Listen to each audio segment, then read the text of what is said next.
One of the things, that was one of the reasons why the West Indies, Cricket West Indies bid on the last World Cup to sensitize the region about women cricket.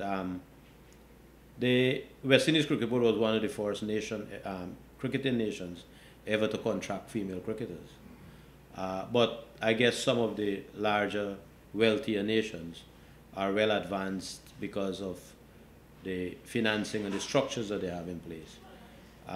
Now that the West Indies Cricket Board has a venue of its own, which is the former Stanford Stadium, the Coolidge Cricket Ground. That is where these girls that played in the last World Cup was encamped. And it was a different quality of game that you saw. And those who did not follow women cricket, I'm sure after the World Cup in the region would follow it. I know the West Indies Cricket Board is planning to have a full-fledged under-19 tournament. And Thursday, in a candid interview with the Secretary of the Cricket Board, Mr. Anand Sanasi, the issue of the renewed interest in women's cricket was raised. We spoke about how the GCB plans to attract females who are interested in cricket and how female cricketers can develop their skills. The Guyana Cricket Board, we had an under-17 tournament before the World Cup in the region because we used the opportunity to sensitize young girls and so on. We had stuff like the Mother and Daughter program to sensitize it.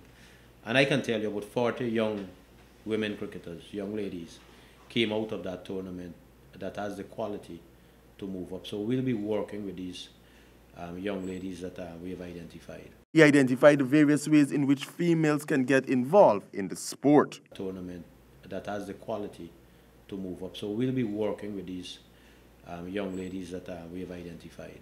So if young women really want to get attracted to cricket and just want to get into the game, how do they really start? From, they have a daughter who wants to get into cricket. How does she get into cricket? How does she start?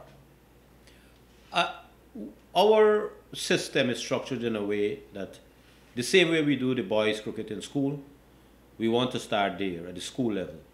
And after that, the girls are encouraged to join up clubs. We are aware that not a lot of clubs have a female team, but let's say in the West Demerara, we try to get two teams, one from the West Bank and one from the West Coast, and so they play each other. The same thing they do on the East Coast. Georgetown, generally, players gravitate to clubs in Georgetown. One of the things that we did before we had the under-17 tournament was to have, across the same franchise area, a tape ball tournament. So the girls tend to go there, learn the basics and so on. Girls are also included in the Scotia Kiddies program that is done across the region. And so some talent spotting is done there from a very young age to see if the interest exists.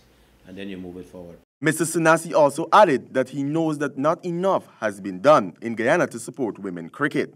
But he hopes that in 2019, once the finances of the boards improve, women cricket will develop more. For the HGP Sportscast, I am Stanford Howard.